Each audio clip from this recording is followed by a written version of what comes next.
Hello everybody, this is Dia again with yet another video. இன்னைக்கு நம்ம ஒரு டிஃப்ரெண்டான ஒரு டாபிக் பார்க்கலாம். அதாவது இளைய தளபதி விஜய் அவர்களை பத்தி தான். இவர் பொறுத்த வரைக்கும் பாத்தீங்கன்னா இன்னொரு ஸ்டார் பொலிட்டிக்கல் ஃபீல்டுக்கு வந்துட்டாங்க அப்படின்னு தான் நம்ம சொல்லணும். இவரும் மத்தவங்கள போலவே ஒரு காமனான ஜேர்னி பார்த்து தான் ஃபாலோ பண்ணியிருக்காரு. ஃபர்ஸ்ட் சினிமால பீக் ரீச் பண்ணிட்டு அந்த ஃபேம் மூலியமா இப்ப வந்து பொலிட்டிக்கல் ஃபீல்டுக்கு என்ட்ரி கொடுத்திருக்காரு. இவரோட ஃபேன்ஸ் ஃபாலோவர்ஸா இருக்கட்டும் சரி, சில பொலிட்டிக்கல் அனாலிட்டிக்ஸா இருக்கட்டும் சரி, இவரை அடுத்த சிஎம்மாவே இமேஜின் பண்ண ஆரம்பிச்சிட்டாங்க. இது ஒரு சைடு இருந்தாலும் கனிமொழி அவர்கள் வந்து ஒரு ஃபோரம்ல சொல்லியிருக்காங்க. என்ன அப்படின்னா, மாநாட்டுக்கு கூட்டம் கூடுறதெல்லாம் ஈஸி கிடையாது, சினிமாக்கு கூட்டம் கூடுற மாதிரி மாநாட்டுக்கு கூட்டம் கூட்டிட முடியாது அப்படின்ட்டு சொன்னாங்க. ஆனா அதை முறியடிக்கிற விதமா நம்மளுடைய இளைய தளபதி விஜய் அவர்கள் இப்போ வந்து அதை செஞ்சு காமிச்சிருக்காரு. இப்ப என்ன சொல்லிருக்காங்க அப்படின்னு பாத்தீங்கன்னா, மாநாட்டுக்கு வரவங்க எல்லாரும் ஓட்ஸா கன்வெர்ட் பண்ணிட முடியாது அப்படின்ட்டு சொல்லியிருக்காங்க. அதுக்கான ரிசல்ட்டை நம்ம பொறுத்திருந்துதான் பார்க்கணும். இது ஒரு சைடு இருந்தாலும் கனிமொழி அவர்களுடைய பிரதர்ஸே சினிமா ஃபீல்ட்ல இருந்து தான் வந்திருக்காங்க அப்படின்றத அவங்க மறந்துட்டாங்க போல இருக்கு. Tamil Nadu has given lot of words to Oxford dictionary. For example சொன்னோம்னா, கேஷ் அப்படின்ற ஒரு டேர்ம் வந்து காசு அப்படின்ற ஒரு டேர்ம்ல இருந்து தான் வந்திருக்கு. மேங்கோ அப்படின்ற ஒரு டேர்ம் வந்து மாங்கா அப்படின்ற ஒரு டேர்ம்ல இருந்து தான் வந்திருக்கு. பேண்டி அப்படிங்கிற ஒரு டேர்ம் வந்து வண்டி அப்படின்ற ஒரு டேர்ம்ல இருந்து தான் வந்திருக்கு. இப்போ இந்த லிஸ்ட்ல புதுசா இன்னொரு டேர்மும் சேர்ந்திருக்கு. அது என்னன்னு பாத்தீங்கன்னா அண்ணா, மீனிங் எல்டர் பிரதர். இந்த டேர்ம் எவ்வளவு காமன் அப்படின்னு பாத்தீங்கன்னா, நார்த்ல இருந்து சவுத்துக்கு வேலை தேடி வர நிறைய நார்த் இந்தியன்ஸ் கூட இந்த டேர்மை யூஸ் பண்ணி அடாப்ட் பண்ணிக்கிறாங்க. ஸோ ஒரு சவுத் இந்தியால, ஒரு தமிழ்நாட்டுல ஒரு 50 பேரை நீங்க எடுத்தீங்கன்னு வச்சுக்கோங்க, இல்ல வேண்டாம், ஒரு 10 பேர் எடுத்தீங்கன்னு வச்சுக்கோங்களேன், 10 பேர்ல ஒருத்தர் இல்ல 2 பேர் வந்து கண்டிப்பா அண்ணான்ற வேர்டை வந்து யூஸ் பண்ணாம இருக்கவே மாட்டாங்க. அந்த அளவுக்கு அண்ணா அப்படின்ற ஒரு டேர்ம் வந்து சிம்பிள் ஆஃப் தமிழ்நாடு அப்படின்னே சொல்லலாம். இப்போ இந்த லிஸ்ட்ல இன்னொரு புதுசா ஒரு டேர்மும் சேர்ந்திருக்கு, இன்னொரு புதுசான வார்த்தை சேர்ந்திருக்கு. அது என்னன்றது தெரியுமா? UNCLE, அங்கிள் அப்படின்ற ஒரு டேர்ம் தான்.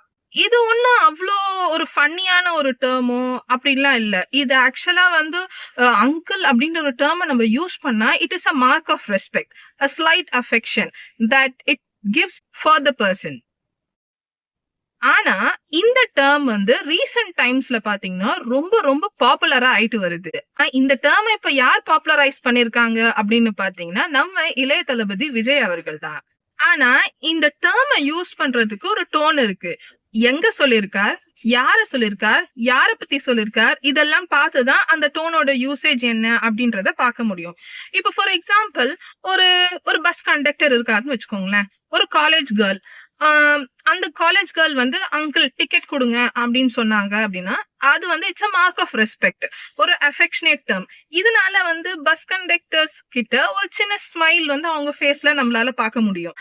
அப்போசிஷன் வந்து இதுல ஒரு கொஸ்டின் ரைஸ் பண்ணிருக்காங்க. இளைய தளபதி விஜய் அவர்கள் நம்ம ஜெயலலிதா அம்மாவை பார்த்தா ஆண்டின்னு கூப்பிட முடியுமா அப்படின்னு சொல்லிட்டு, இது ஒரு சைட்ல இருந்தாலும் நம்மளுடைய சீஃப் மினிஸ்டர் அவர்களே நம்மளுடைய ஹானரபிள் கவர்னர் மிஸ்டர் ரவி அவர்களை வந்து நிறைய இடத்துல கொஞ்சம் தகாத வார்த்தைகளாவே யூஸ் பண்ணி இருந்திருக்காரு. இந்த கான்டெக்ஸ்டா பார்க்கும்போது ஆக்ஸ்போர்ட் டிக்ஷனரி இந்த டேர்ம்ஸ் எல்லாத்தையும் எந்த மீனிங்ல சேர்த்துக்குவாங்கன்றது தெரியல. ஓகே, நம்மளுடைய நடிகர் திலகம் சிவாஜி ஐயாவா இருக்கட்டும் சரி, இல்ல கமலஹாசன் சாரா இருக்கட்டும் சரி, இல்ல சரத்குமார் சார் அவர்களா இருக்கட்டும் சரி, எல்லாருமே பொலிட்டிக்கல் ஃபீல்டுக்கு என்ட்ரி கொடுக்கணும் அப்படின்ட்டு ரொம்ப ட்ரை பண்ணாங்க.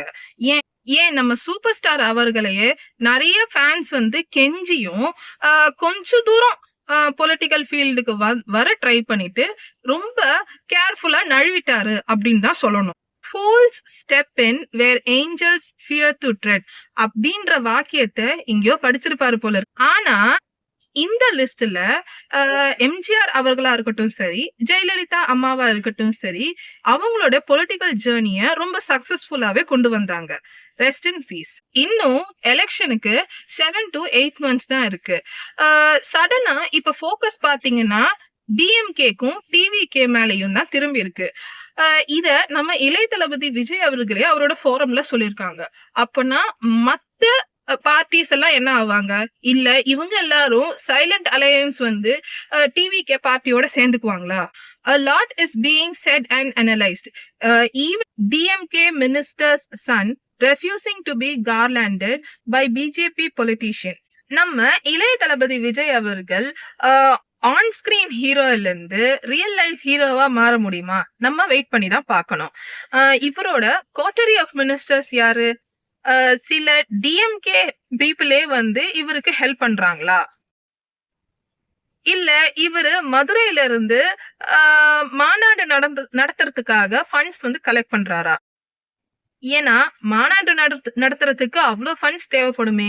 இது ஒரு சைடு இருக்கும்போது நம்ம தமிழ்நாடு வந்து ஆல்ரெடி ஒரு பாஸ்பரஸ் லேண்டாவே தான் இருக்கு.